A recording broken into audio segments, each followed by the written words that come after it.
porque nós vamos seguir falando sobre esse assunto agora com o professor de Relações Internacionais da Universidade Federal da Paraíba e líder do grupo de pesquisa em estudos estratégicos e segurança internacional, Augusto Teixeira. Professor, muito bom dia para o senhor. Obrigada por tomar o seu tempo para participar aqui do Live CNN. A gente vem aí com essa notícia direto dos Estados Unidos, detalhada pela nossa Priscila Yazbek, a respeito desse prazo estabelecido por Donald Trump para decidir se entra ou não nesse conflito no Oriente Médio. São 2 semanas, um período aí em que muita coisa pode acontecer. Eu gostaria, antes de tudo, de uma avaliação do senhor a respeito desse movimento. O que isso pode significar para o conflito no Oriente Médio, considerando que a gente está nesse momento de auge das tensões? Muito bom dia para o senhor. Bom dia, Clarissa. Bom dia, Diego. Bom dia, Priscila e a toda a audiência. A avaliação que é possível ser feita, essencialmente focando na situação interna de Donald Trump, como muito bem colocado pela Priscila Yazbek, é de que o cálculo em relação ao nível, o esforço de engajamento dos Estados Unidos no conflito passa substancialmente por disputas internas da sua administração, não apenas dentro do gabinete, mas também em relação à sua relação congressual. Isso porque o Trump se elege como o presidente que acabaria com todas as guerras e, essencialmente, poderia, de fato, realizar uma promessa antiga de presidentes americanos, datando até o período Obama, do real pivô para a Ásia para poder focar geopolítica e estrategicamente contra a China. Ou seja, não seria de interesse estratégico americano o engajamento em mais uma guerra interminável no Oriente Médio.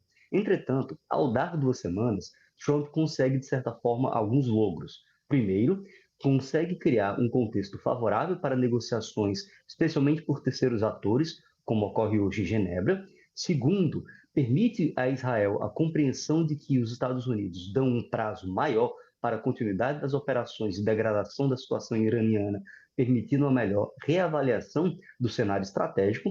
E terceiro, permite, caso necessário, por avaliação de seus assessores e decisão sua, quebrar o próprio prazo de 2 semanas, caso entenda o surgimento de um fato novo, podendo não apenas concentrar a totalidade dos meios na região do Golfo Pérsico e essencialmente próximo ao Irã, como atacar de forma não avisada contra o território do país, especialmente aquilo que se espera como sendo a planta de enriquecimento de urânio de Fordow. Ou seja, pode sim ser visto como chicken out, mas é uma decisão, por incrível que pareça, prudente a se tomar no momento, quando não apenas no âmbito interno Trump pode ter muito a perder e no âmbito externo pode se envolver em mais uma guerra de longa duração, com difíceis consequências não apenas para o Oriente Médio, mas também para a sua própria administração e legado. Professor, vou passar a palavra aqui para o Diego Pavão, ele vai fazer uma pergunta para o senhor. Professor, obrigado pela participação aqui na CNN, bom dia.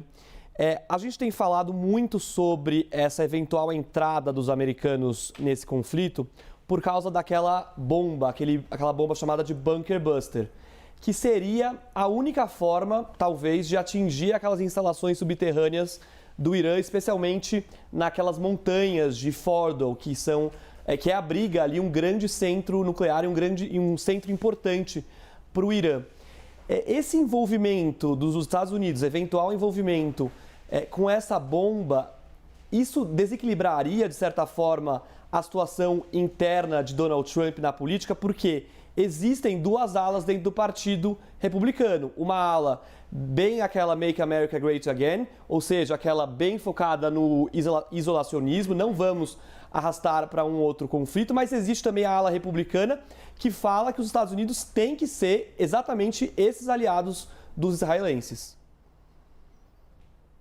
Veja, existe aí 2 problemas importantes que constituem nas possibilidades do que chamaríamos aí da dimensão dos objetivos políticos e militares da guerra.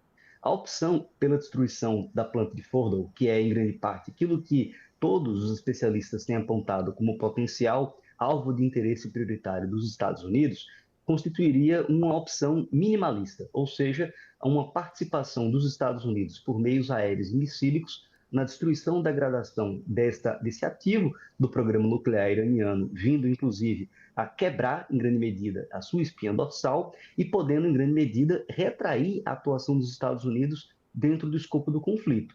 Isso num cenário ideal para os Estados Unidos, ou seja, Trump demonstraria força, daria o golpe de misericórdia no programa nuclear iraniano e poderia não se envolver com os chamados boots on the ground, ou seja, tropas terrestres e anfíbias no território iraniano, controlando aí a escalada da participação dos Estados Unidos na guerra, deixando aí Israel como grande artífice desse engajamento contra o Irã.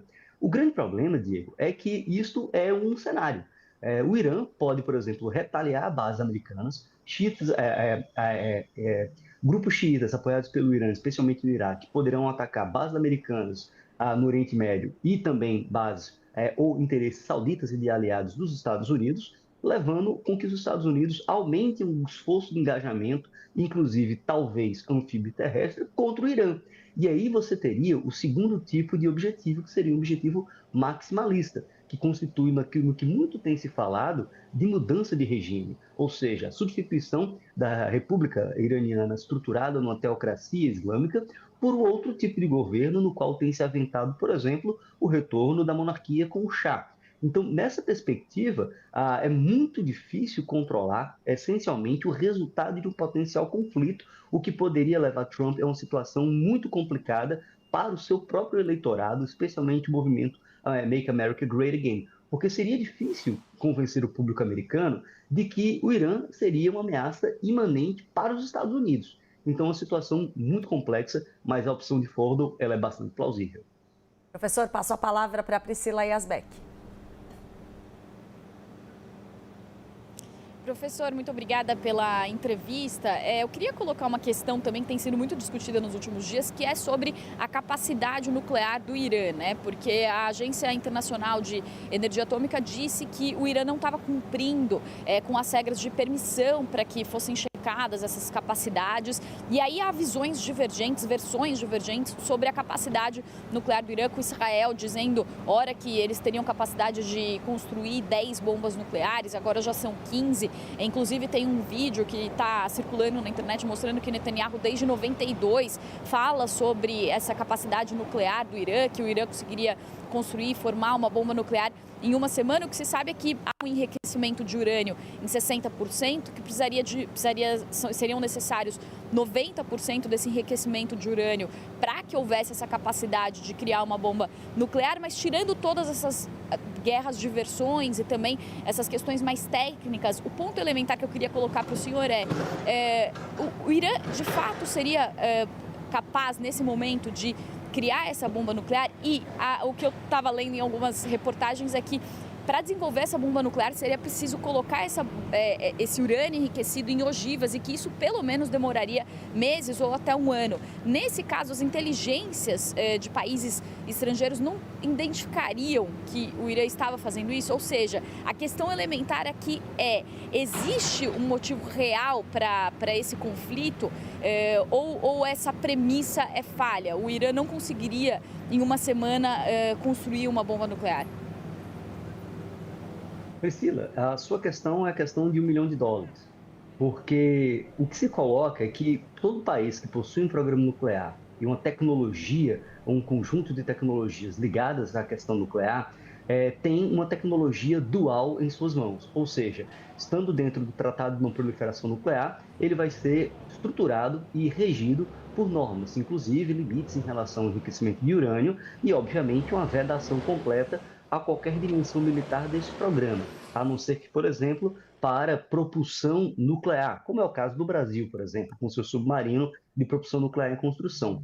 Entretanto, no caso do Irã, a questão da latência nuclear em relação ao seu potencial turn para uma arma nuclear, para a produção de armas nucleares, é uma questão muito antiga, como bem colocado na sua fala. E se nós considerarmos que o acordo de 2015, que Trump sai do acordo de forma unilateral, promovia as inspeções mais intrusivas em relação ao programa nuclear iraniano, somado, obviamente, a um conjunto de acompanhamentos da própria Agência Internacional de Energia Atômica, somado também ao acompanhamento dos sócios do acordo, que eram, em sua grande maioria, países europeus e os Estados Unidos e a Rússia. Então, se você compreende essa dimensão, o que tínhamos de melhor estruturado para tentar coibir uma nuclearização militar do programa iraniano foi destruído pela atuação do Donald Trump, que sai do acordo numa postura que é muito congruente com sua atuação de agir unilateralmente fora dos marcos de regimes internacionais, que é uma marca do seu primeiro e segundo mandato até agora.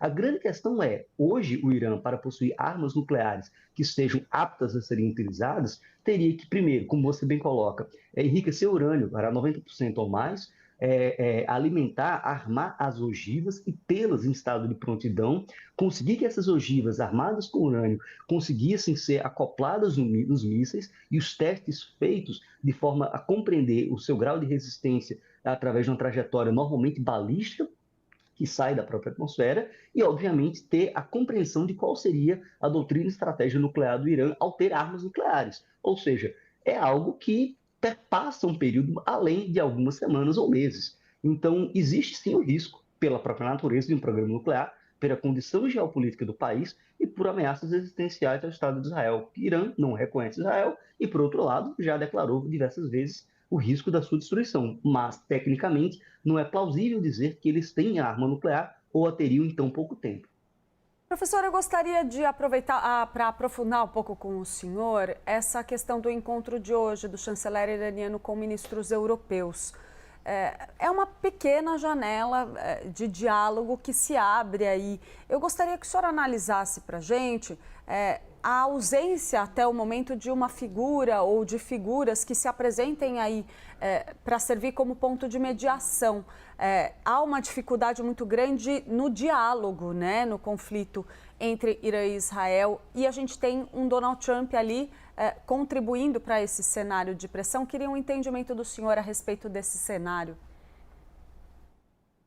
Larissa, a reunião de hoje ela é fundamental, não apenas porque ela permite um espaço de negociação, de interlocução direta de representantes iranianos em relação à guerra e ao seu programa nuclear, ou seja, criando oportunidades para potenciais termos de acordos futuros em relação ao programa nuclear iraniano e a sua posição no conflito, mas também porque, em grande medida, permite com que outros atores influenciem de forma decisiva, ou tentem fazê-lo, especialmente os Estados Unidos, que são, de certa forma, um importante centro de gravidade na dimensão política da guerra. Por quê? Não obstante Israel tenha atacado o Irã alegadamente de forma preventiva para a destruição do seu programa nuclear percebido como ameaça, os Estados Unidos são um ator essencial para a continuidade do conflito, seja para o provimento de meios de defesa antiaérea para Israel, seja para o fornecimento de meios de ataque, especialmente do campo missílico e de inteligência, obviamente em colaboração com Israel. Então, é um ator importantíssimo para pensar os potenciais termos da paz, no caso, Donald Trump dos Estados Unidos. Somado a isso, o Irã também deve receber por parte dos parceiros ocidentais que, em grande medida, se coadunam com Israel, as posições em termos de quais os limites e possibilidades de um potencial acordo. Agora, Clarice, é importante que entendamos que o Irã, já desde os primeiros dias do conflito, apesar da sua retórica de resposta forte em relação aos ataques israelenses, tem tentado abrir janelas para negociar, apresentado a ideia de que, olha, nós queremos negociar. E é importante que quem nos assiste saiba ou lembre que as defesas antiaéreas iranianas foram batidas, em grande medida, as que ainda existiam, e que o território iraniano vem sofrendo uma taxa de agressão muito maior de dano do que Israel. Ou seja, para eles negociar é mais urgente do que para Tel Aviv. Nós conversamos então com o professor de Relações Internacionais da Universidade Federal da Paraíba, líder do grupo de pesquisa em estudos estratégicos e segurança internacional, Augusto Teixeira. Professor, muito obrigada por tomar o seu tempo e participar aqui do Live CNN. Muito obrigado, um privilégio falar com todos vocês e com sua audiência. Obrigado.